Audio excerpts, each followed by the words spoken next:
Mi nieta Emma bajó la voz hasta convertirla en un susurro, y en ese instante mi mundo se hizo pedazos. Abuelita, escuché a mamá y a papá decir que hoy te van a llevar a un asilo y que se van a quedar con tu dinero. Sonreí y le acaricié la cabeza a esa niña de 8 años, mientras por dentro la rabia crecía en mi pecho como un incendio sin control. Javier y Verónica no tenían idea de lo que acababan de despertar. Si estás viendo esto, suscríbete y dime desde dónde nos estás mirando. Déjame regresar un poco y contarte cómo terminé cuidando niños para 2 de las personas más ingratas que he conocido en esta tierra bendita. Hace 18 meses, mi esposo Fernando falleció de manera repentina a causa de un infarto. Entonces Javier y Verónica aparecieron de inmediato, como aves de rapiña. Todo era preocupación fingida y lágrimas falsas. Mamá, ya no puedes vivir sola, insistió Javier. Ven a quedarte con nosotros. Nosotros te vamos a cuidar. Lo que en realidad querían decir era, ven a ser nuestra niñera de tiempo completo y nuestro cajero automático. Pero la revelación inocente de Emma lo cambió todo. Mientras ella coloreaba tranquila en la mesa de la cocina, yo tomé el teléfono y llamé en silencio a mi abogado, David Morales. Habíamos ido juntos a la preparatoria y él se había encargado del testamento de Fernando. David, habla Adriana. Necesito una cita de emergencia hoy mismo. ¿Puedes verme a las 2 de la tarde? ¿Todo está bien, Adriana? Digamos que algunas cuentas están a punto de cobrarse. Después llamé a mi banco. Habla Adriana, mi cuenta principal. Necesito hablar con alguien para transferir fondos de inmediato. La representante confirmó lo que yo ya sabía. Gracias a la póliza de seguro de Fernando y a nuestros ahorros, yo tenía mucho más dinero del que Javier y Verónica imaginaban. Muchísimo más. Colgué y miré a Emma, que seguía coloreando con toda inocencia. La pobre no tenía idea de que acababa de salvar a su abuela de quedarse sin un solo peso. Le revolví el cabello con cariño. Emma, corazón, ¿te gustaría ayudar a tu abuela con un proyecto muy especial? Ella levantó la vista con esos ojos azules tan brillantes. ¿Qué tipo de proyecto? Del tipo que enseña a no contar los pollos antes de que nazcan. Exactamente a la 1:30, le dije a Emma que íbamos a salir a caminar. Tomé mi bolso, el mismo donde llevaba todos mis documentos importantes y que había empezado a cargar a todas partes desde que murió Fernando. Llámalo intuición de viuda, pero presentía que este día iba a llegar. Caminamos hasta la cafetería de la esquina, donde David ya nos estaba esperando. Su rostro se mostró preocupado mientras le explicaba la situación. Creen que soy una anciana indefensa a la que pueden desechar cuando quieran, le dije. Pero están a punto de aprender que no es así. David asintió con el gesto serio. ¿Qué quieres hacer? Todo. Nuevo testamento, revocar el poder legal, transferencias de cuentas, absolutamente todo. Y David, quiero que esté listo antes de que ellos regresen de sus mandados. Mientras nos dirigíamos a su despacho, Emma caminaba a mi lado, dando saltitos, tarareando una canción. No tenía idea de que estaba a punto de presenciar el ajuste de cuentas más contundente en la historia de la familia Salvatierra. Sentada en la oficina de David, mientras Emma jugaba con unos juguetes en la sala de espera, reflexioné sobre lo ciega que había sido. Las señales estuvieron ahí desde el principio, pero el duelo te vuelve torpe. Después del funeral de Fernando, cuando Javier me sugirió vender mi casa y mudarme con ellos, pensé que lo hacía por amor. El mercado está muy bien ahora, mamá me dijo. Podrías obtener muy buen dinero. Y nos encantaría tenerte cerca.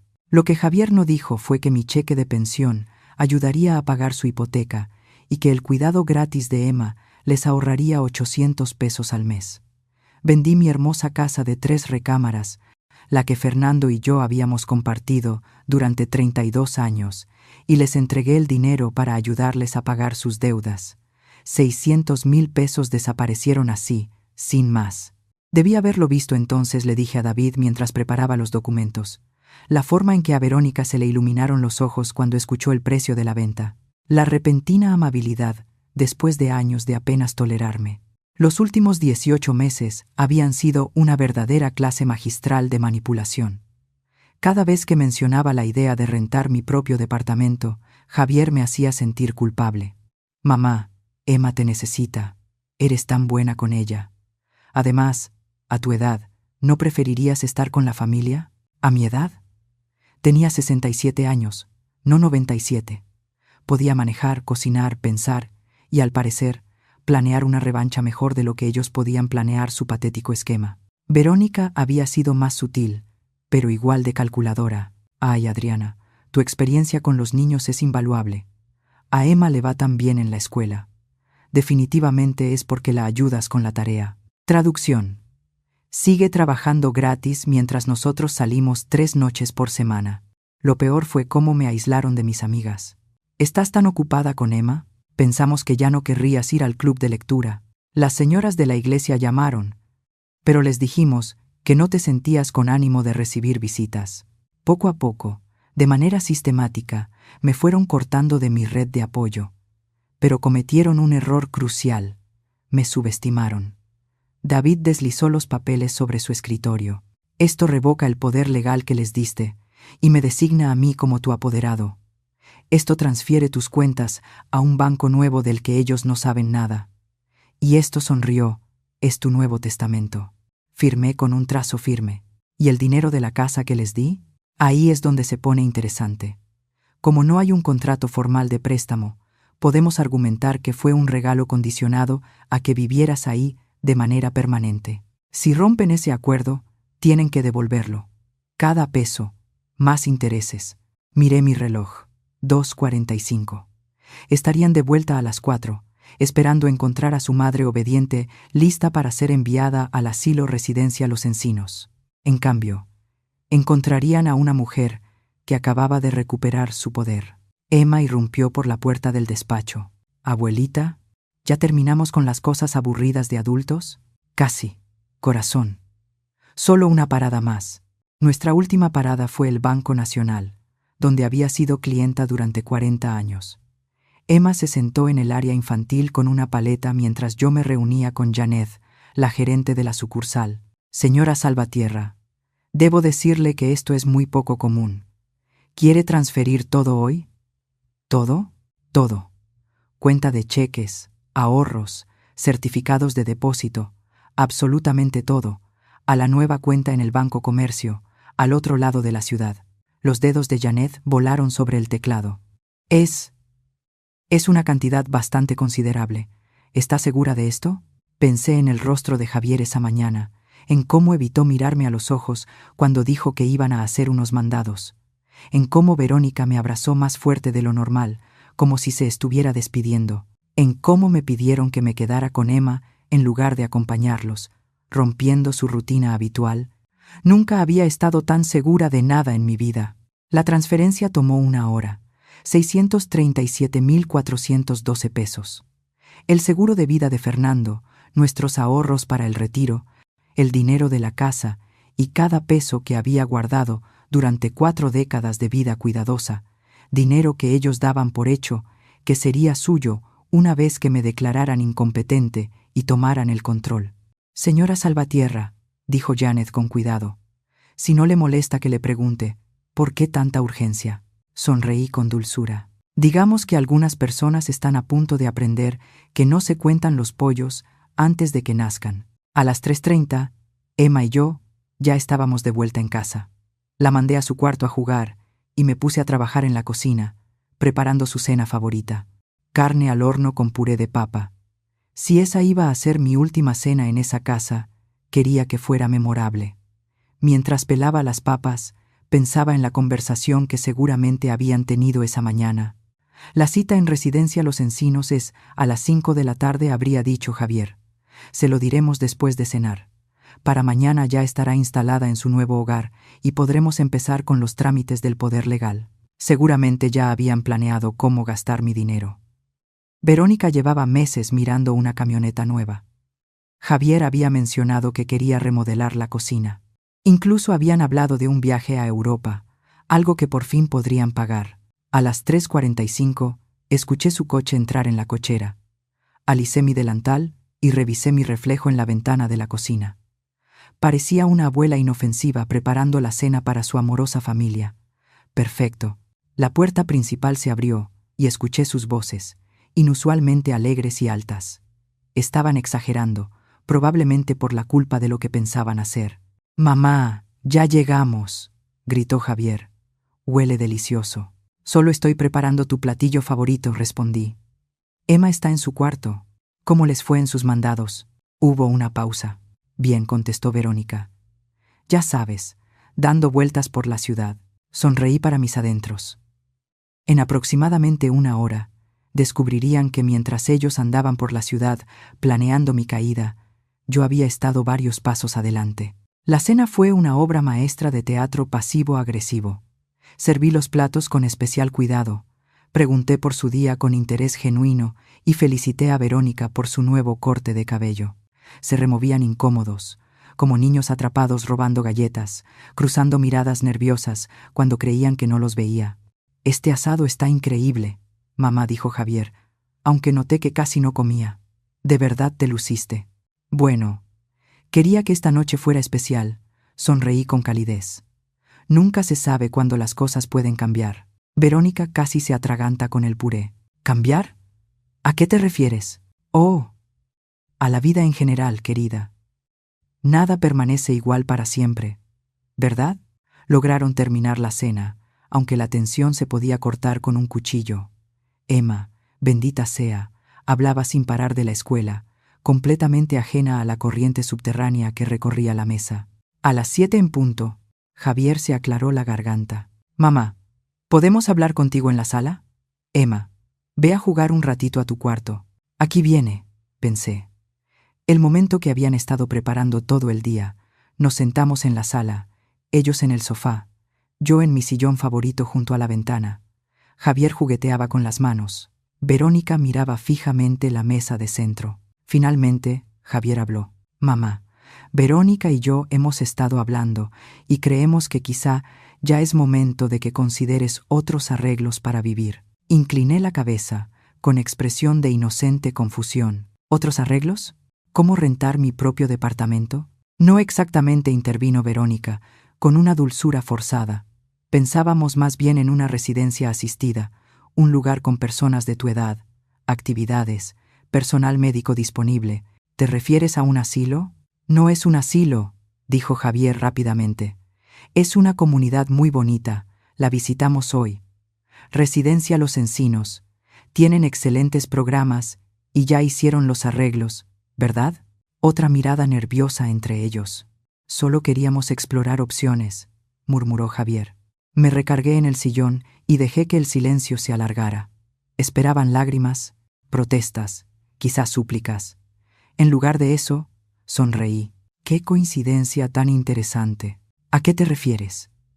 La voz de Verónica se tensó. «A que yo también pasé el día explorando opciones. Saqué mi teléfono y busqué el contacto de David. David, habla Adriana. ¿Podrías venir ahora?» «Sí, creo que ya es momento». El rostro de Javier se puso pálido. «Mamá, ¿qué estás haciendo?» «Ocupándome de mis asuntos, cariño, tal como me enseñaste». Me puse de pie, acomodándome la falda. «David Morales estará aquí en 10 minutos para explicarles algunos cambios que hice hoy. Tal vez quieran sentarse». Verónica agarró el brazo de Javier. «¿De qué está hablando?» El timbre sonó exactamente 10 minutos después. Abrí la puerta y encontré a David con su portafolio y una expresión seria. «Buenas noches. Adriana, Javier, Verónica». «David», dije con alegría. «¿Por qué no les explicas a mi hijo y a mi nuera lo que logramos hoy?» David se acomodó en el sillón frente a Javier y Verónica, que parecían estar ante como si el suelo se les abriera. Por fortuna, Emma ya se había quedado dormida arriba, ahorrándole la bomba que estaba a punto de caer. «¿Por dónde empiezo?», preguntó David, abriendo su portafolio. «El poder legal me parece un excelente comienzo», sugerí con dulzura. David asintió. «A partir de hoy, Javier y Verónica Salvatierra ya no tienen ninguna autoridad legal sobre los asuntos de Adriana Salvatierra. El poder legal que pensaban utilizar ha sido revocado formalmente». Javier se puso de pie de un salto. «¿Pensaban utilizar?» «No estábamos planeando nada». «Siéntate, hijo», dije en voz baja. «Los dos sabemos que eso es mentira». El rostro de Verónica se volvió blanco como la nieve recién caída. «Adriana, no entiendo». ¿Por qué harías esto? Porque los niños de 8 años oyen mejor de lo que ustedes creen. La miré directamente. Emma me contó la conversación que tuvieron esta mañana sobre llevarme a un asilo y quedarse con mi dinero. El silencio que siguió fue ensordecedor. Javier se dejó caer lentamente en el sofá, el rostro convertido en una máscara de pánico. La boca de Verónica se abría y se cerraba como un pez fuera del agua. David, continué. ¿Te importaría explicar los arreglos financieros? Por supuesto. La señora Salvatierra ha transferido todos sus bienes a nuevas cuentas en un banco distinto. Esto incluye aproximadamente 637,000 pesos, que representan sus ahorros de toda la vida, el seguro y el dinero que recibió por la venta de su casa. No puedes hacer esto. Verónica por fin encontró la voz. Ese dinero. Tú nos diste ese dinero. En realidad, dijo David con calma, he revisado la situación y no existía un contrato formal de préstamo. El dinero se entregó bajo el entendido de que Adriana viviría aquí de manera permanente. Si ese acuerdo se rompe, tengo derecho a exigir que me lo devuelvan, terminé. Con intereses. Javier se pasó las manos por el cabello. Mamá, por favor, hablemos de esto con calma. No entiendes lo que estás haciendo.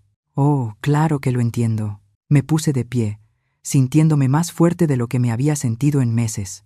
Entiendo que planeaban declararme incapaz para controlar mis finanzas. Entiendo que me aislaron de mis amigas y me trataron como mano de obra gratuita. Y entiendo que estaban contando un dinero que nunca fue suyo. Solo intentábamos protegerte. La voz de Javier se elevó. Tienes 67 años. Vivir sola no es seguro. No estoy viviendo sola, respondí. Estoy viviendo con personas que me ven como una carga y como una cuenta bancaria. Hay una diferencia. Verónica se inclinó hacia adelante, desesperada. Adriana, podemos arreglar esto. Tal vez lo hicimos mal, pero sí nos importas. Me reí, y no fue un sonido agradable. Les importa mi pensión, les importa el cuidado gratis de Emma, les importa mi dinero, pero no les importo yo. David se aclaró la garganta. Hay un asunto más que debemos tratar. Mi sonrisa se volvió afilada. Ah, sí. La mejor parte. David sacó otra carpeta. Adriana también actualizó su testamento.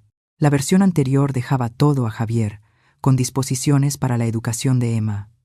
La nueva versión hace cambios importantes. El rostro de Javier pasó de pálido a verdoso. ¿Qué tipo de cambios? Decidí dar ese golpe yo misma, del tipo en que Emma lo recibe todo, en fideicomiso hasta que cumpla 25 años. Tú y Verónica no reciben nada, ni un solo peso. Verónica dejó escapar un sonido entre un jadeo y un gemido. No puedes hacernos esto. Tenemos hipoteca, pagos del coche, el futuro de Emma. Debieron pensar en eso antes de decidir robarme, hasta dejarme sin nada. Ya no iba a ser amable. ¿De verdad pensaron que era tan tonta como para no darme cuenta de su plan? Residencia. Los Encinos cuesta 4,000 pesos al mes. Lo tenían todo calculado, ¿verdad? Encerrarme, vender mis cosas, controlar mi dinero y quedarse con la diferencia. Javier intentó un último recurso. Mamá, soy tu hijo, tu único hijo. Papá querría que me cuidaras. Ese fue su primer error. Mencionar a Fernando. Tu padre, dije, bajando la voz, hasta un susurro peligroso. Trabajó 2 empleos durante 30 años, para que pudiéramos ahorrar cada peso para nuestro retiro. Se privó de todo para construir algo que dejarte, y tú planeabas robártelo mientras yo aún estaba viva. Caminé hasta la repisa donde estaba la foto de Fernando. La tomé y miré su rostro bondadoso. ¿Sabes qué diría tu padre si pudiera verte ahora? Diría, debí hacer esto mucho antes. Dejé la foto y me volví hacia ellos. David, hay un documento más, ¿verdad? David asintió con severidad. La notificación de desalojo. Adriana ha decidido que ya no se siente segura viviendo aquí. Como ocupantes sin contrato, tienen 30 días para encontrar otras opciones. ¿Desalojo? La voz de Javier se quebró. Esta es nuestra casa. En realidad, dije, sacando mi propia carpeta. Aquí es donde se pone interesante. ¿Recuerdan los 600,000 pesos que les di? Tengo todos los comprobantes bancarios. La transferencia salió de mi cuenta a la suya, específicamente para pagar su hipoteca y sus tarjetas. No se firmó ningún préstamo, pero hay correos donde prometían que siempre tendría un hogar aquí. El rostro de Verónica se desmoronó al comprender. ¿Quieres que te devolvamos el dinero? Cada peso. Más 18 meses de renta que debieron pagarme. El dinero que se ahorraron en niñera y una compensación por el daño emocional. Sonreí con dulzura. Calculo que eso suma alrededor de 700,000 pesos en total. No tenemos ese tipo de dinero, susurró Javier. Entonces, tendrán que ser creativos.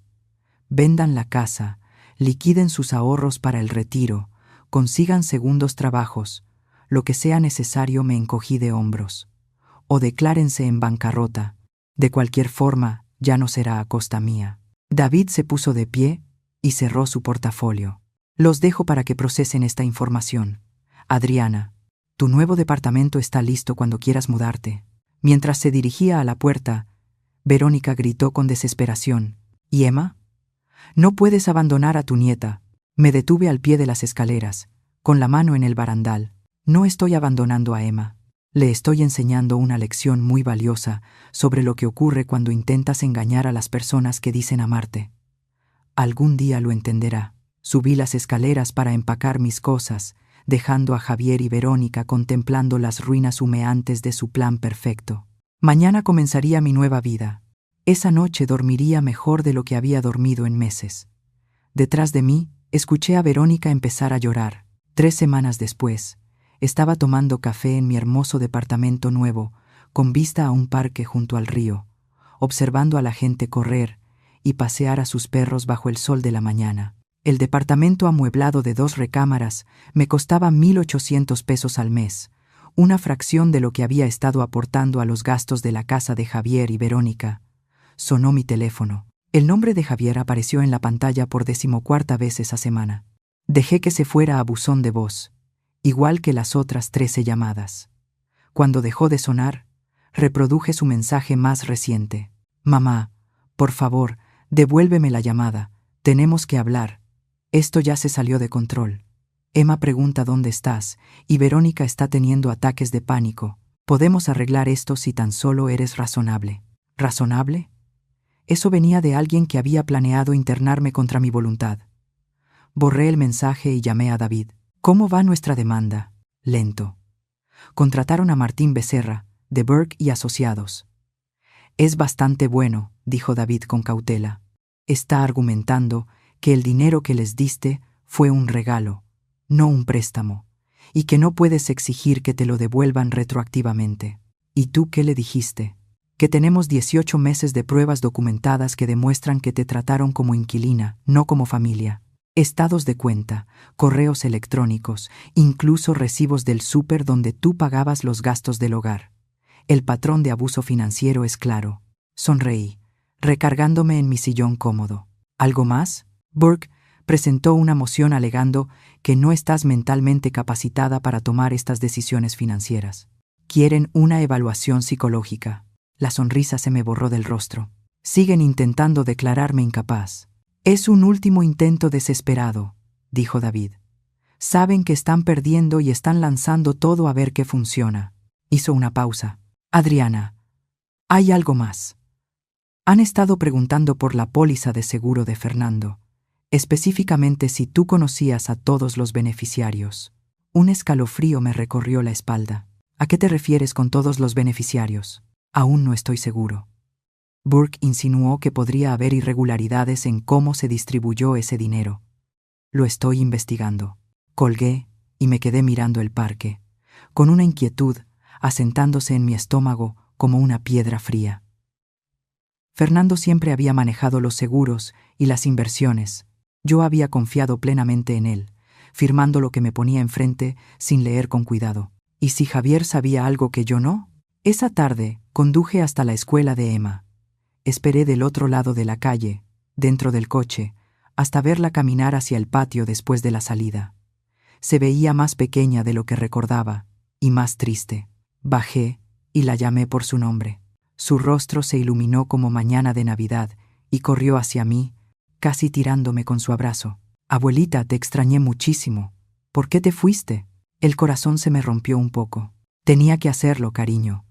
A veces los adultos cometen errores y otros adultos tienen que protegerse. ¿Vas a volver a casa? No puedo, Emma. Pero tal vez podrías visitarme algún día.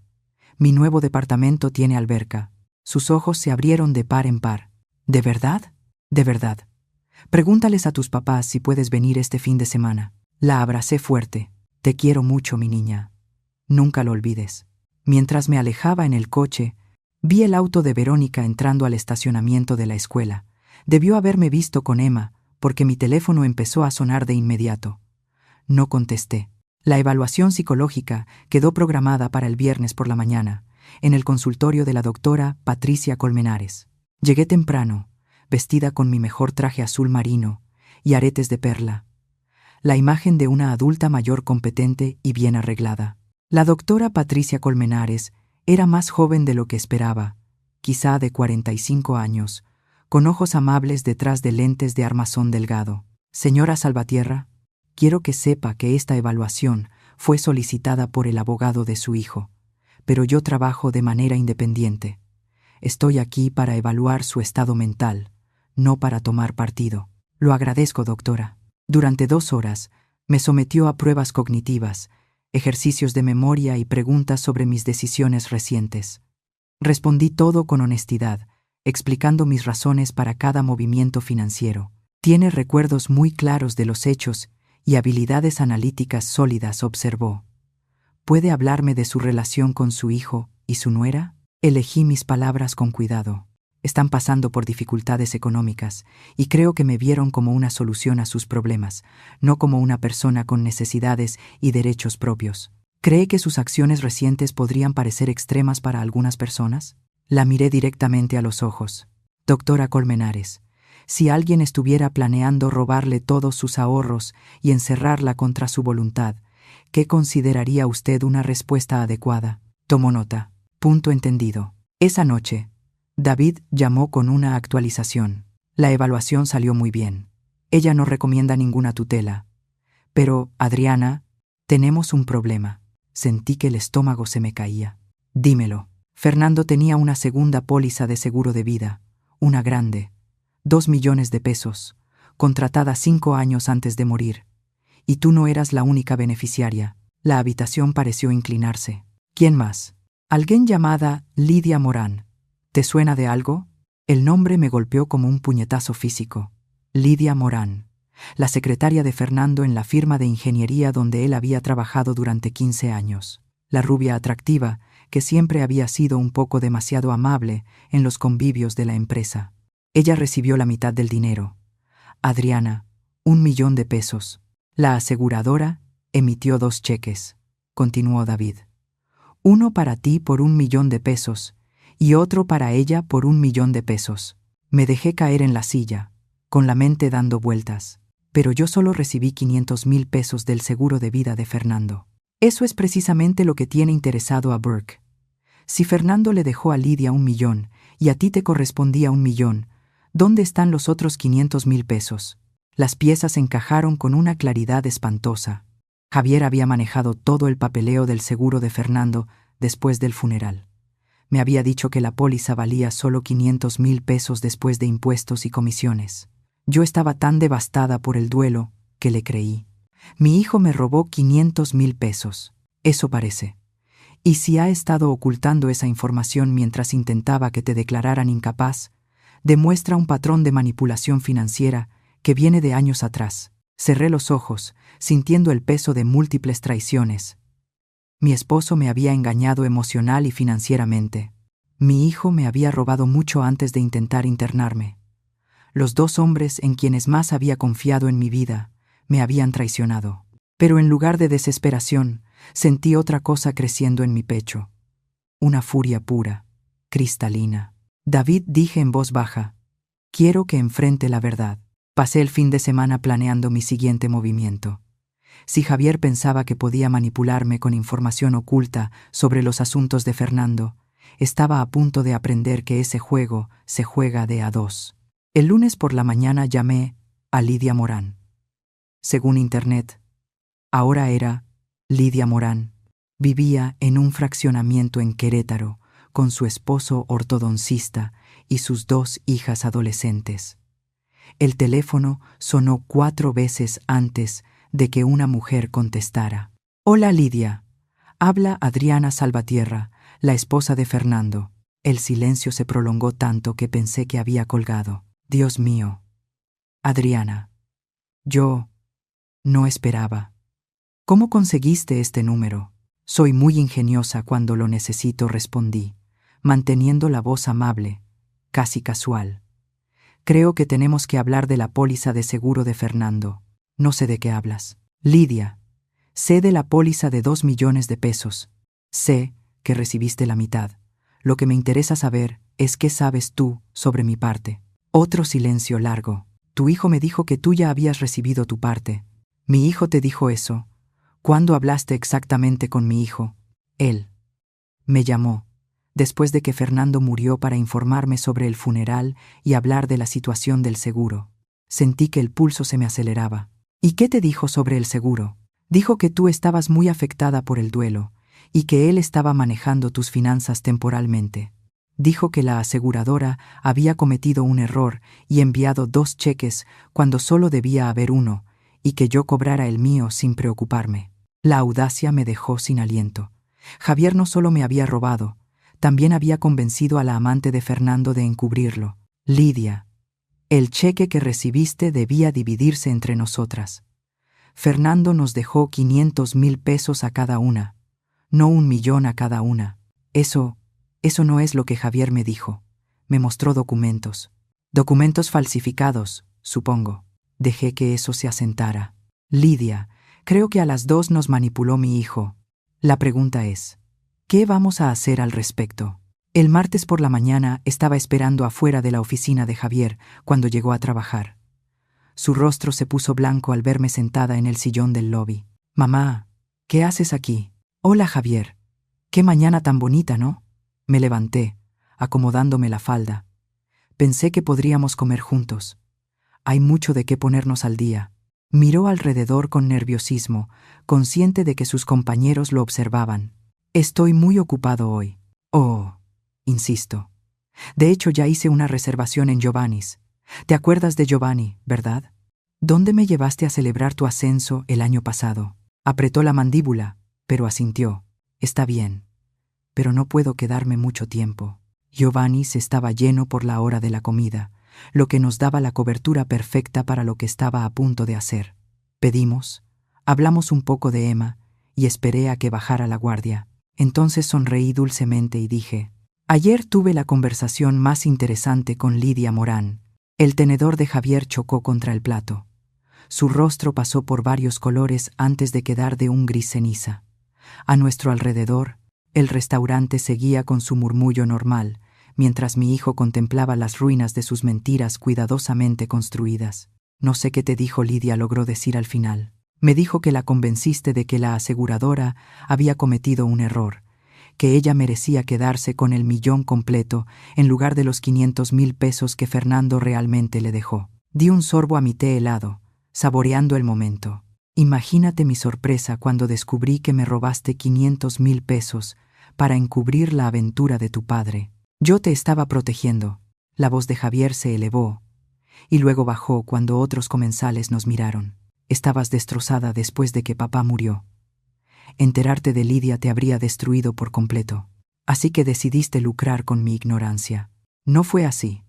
Usé ese dinero para pagar la casa y asegurar el futuro de Emma. Tú lo habrías guardado en una cuenta de ahorros de todos modos». Reí. Un sonido lo suficientemente afilado como para cortar vidrio. «Le robaste 500,000 de pesos a tu madre en duelo y te convenciste de que era por mi bien». La arrogancia es impresionante. Javier se inclinó sobre la mesa, desesperado. «Mamá, por favor, déjame explicarte todo. Papá le dejó ese dinero a Lidia porque ella estaba embarazada». El mundo dejó de girar. «¿Qué?» «Lidia estaba embarazada del bebé de papá. Lo perdió en el 4º mes, pero papá ya había cambiado al beneficiario para mantener al niño. Cuando ella sufrió el aborto, iba a cambiarlo de vuelta, pero entonces le dio el infarto». Me quedé mirándolo, procesando esta nueva capa de traición. Fernando no solo había tenido una aventura, había embarazado a su amante y Javier lo sabía desde el principio. ¿Desde cuándo lo sabes? Lidia me llamó justo después del funeral. Estaba destrozada, llorando por papá y lidiando con el aborto. Me mostró los expedientes médicos, los papeles del seguro, todo. Y en lugar de decirme la verdad, decidiste robarnos a las dos. La convencí de que se merecía el $1.000.000 completo después de todo lo que pasó. Y usé tu mitad para pagar nuestras deudas, para que no tuvieras que preocuparte por nosotros mientras tú estabas de luto. La lógica retorcida era casi impresionante. Me robaste para pagar tus cuentas y te convenciste de que era caridad. El teléfono de Javier vibró. Lo miró y palideció aún más. Es Verónica. Dice que David Morales está en la casa con unos documentos. Sonreí. Ah, esas serán las acusaciones penales por fraude. Las presenté esta mañana. ¿Cargos penales? Fraude de seguros, abuso a adulto mayor y robo mediante engaño. David fue muy minucioso. Hice una seña al mesero para pedir la cuenta. Verás, Javier, cuando falsificas documentos y mientes a una aseguradora sobre beneficiarios, eso es un delito grave. Cuando le robas dinero a tu madre anciana, eso es abuso a adulto mayor. Y cuando lo haces mientras planeas que la declaren incapaz, eso demuestra premeditación. Las manos de Javier temblaban. Mamá, por favor, piensa en Emma. Debiste pensar en Emma antes de decidir convertirte en criminal. Me levanté, dejando dinero para mi comida. Pero no te preocupes por ella. Estará bien protegida. De hecho, va a recibir una herencia mucho mayor de la que se había planeado originalmente. ¿Qué quieres decir? Me incliné y le susurré al oído. Lidia me va a devolver el dinero que legítimamente me pertenece. Todo. Resulta que no se siente tan cómoda con el robo como tú. El rostro de Javier se descompuso. No puedes hacerme esto. Soy tu hijo. Tienes razón. Eres mi hijo. Y eso es lo que hace que esto sea aún peor. Salí del restaurante y me subí al coche, con las manos firmes en el volante. Me quedaba una última parada.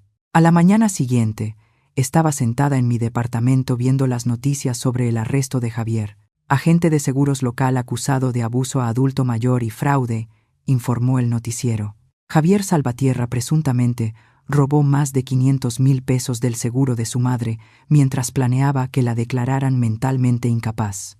Mi teléfono no había dejado de sonar en toda la mañana. Reporteros, vecinos, viejos amigos que habían visto la noticia. Ignoré todas las llamadas excepto una. Abuelita. La voz de Emma era pequeña y asustada. Mamá está llorando y no me dice por qué papá no va a regresar a casa. Se me rompió el corazón por esa niña inocente, atrapada en medio de la fealdad de los adultos. Voy para allá, corazón. Encontré a Emma en casa de una amiguita, donde Verónica la había dejado antes de ir a la cárcel a ver a Javier. La niña de 8 años se veía perdida y confundida, abrazando su conejito de peluche. ¿Tú también estás en problemas, abuelita? Me arrodillé a su altura, tomando sus manos pequeñas entre las mías. No, amor, yo no estoy en problemas. A veces los adultos toman decisiones muy malas y tienen que enfrentar las consecuencias. ¿Mi papá es una mala persona? Tu papá no es malo, Emma, pero hizo cosas malas y ahora tiene que arreglarlas. Durante las horas siguientes, le expliqué todo con palabras apropiadas para su edad. Que las personas que se quieren deben ser honestas y amables. Que tomar cosas que no te pertenecen está mal, incluso si crees tener buenas razones. Y que a veces, proteger a alguien implica tomar decisiones muy difíciles. ¿Sigues enojada con mi papá? Pensé bien la respuesta. Estoy decepcionada de tu papá y triste porque me lastimó, pero siempre lo voy a querer porque él me dio a ti. Esa noche, Verónica pasó por Emma. Se veía agotada, con los ojos rojos de tanto llorar. Los abogados dicen que podría recibir 5 años si lo condenan. Eso ya depende del juez. Adriana, por favor, sé que te hicimos daño, pero Javier está asustado y confundido. ¿No puedes encontrar en tu corazón la forma de perdonarlo? Miré a esta mujer, que había participado en el plan para robarme mi independencia y mi dignidad, que me sonreía de frente mientras conspiraba a mis espaldas. 1 año atrás, me habría derrumbado por la culpa que intentaba cargarme encima. Verónica, perdoné a Javier en el momento en que presenté esos cargos. Perdonar no significa permitir ni ignorar las consecuencias, Significa que no voy a dejar que sus decisiones envenenen mi futuro. 3 meses después, Javier se declaró culpable para evitar el juicio. Recibió 18 meses en una prisión de mínima seguridad y 5 años de libertad condicional. El juez ordenó la restitución total, 700,000 pesos, más intereses y costos. Verónica tuvo que vender la casa y mudarse a un departamento pequeño. Consiguió trabajo en un consultorio dental para mantenerse a ella y a Emma. No fue fácil, pero estaba aprendiendo a sostenerse por sí misma. Emma venía a visitarme todos los fines de semana. Nadábamos en la alberca del edificio, horneábamos galletas y hacíamos la tarea. Era resiliente, como lo son los niños, y estaba aprendiendo lecciones valiosas sobre honestidad, consecuencias y la diferencia entre amor y manipulación. En cuanto a mí, me inscribí en clases de arte en el centro comunitario, me uní a un club de lectura y empecé a ser voluntaria en un refugio de animales. A los 67 años, por fin estaba viviendo la vida que yo quería y no la que otros esperaban de mí. La traición de Fernando aún dolía algunas noches, cuando me quedaba sola con mis pensamientos. Pero había aprendido algo importante: que te lastimen no te hace débil, y ser amable no te hace tonta. El día que Javier salió de prisión, me llamó. Mamá, soy yo. Sé que no lo merezco, pero ¿podríamos intentar empezar de nuevo? Miré por la ventana al parque, a los niños jugando y a las parejas caminando de la mano, al mundo lleno de posibilidades que casi dejé escapar. Sí, dije por fin. Pero esta vez será bajo mis condiciones. Algunas historias terminan con reconciliación y perdón. Otras, con justicia y nuevos comienzos. La mía terminó con ambas. Gracias por escuchar. No olvides suscribirte y siéntete libre de compartir tu historia en los comentarios. Tu voz importa.